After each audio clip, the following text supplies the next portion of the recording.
Ok. Abbiamo visto Sarolo Monaco, anche tu da fuori, diciamo siciliano, comunque giochi a Catania un po' da straniero, tra virgolette. Che ricordi porti di quell'anno?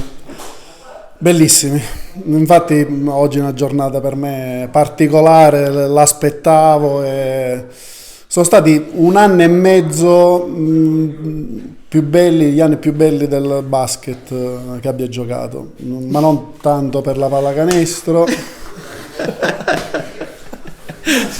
Certo.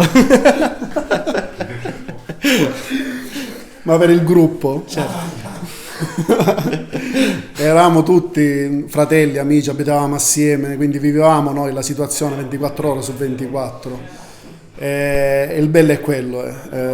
Ci siamo trovati, parlavamo, vedevamo prima i video, guardavamo le vecchie partite, abbiamo visto proprio il gruppo anche in campo, non abbiamo mai litigato una volta fra di noi.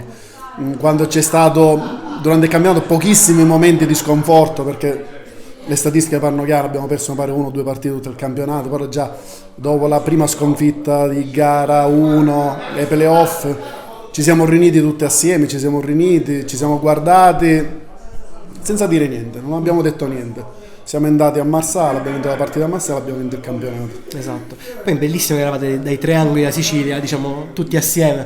Era una specie di selezione regionale. Esatto, cosa che non si vede mai più, non si vede più in giro. Guardando ora i campionati, anche di Serie C, di Serie B, tutti stranieri. Noi abbiamo vinto il campionato, eravamo un gruppo di Palermo, un gruppo di Catania e un gruppo di Ragusa.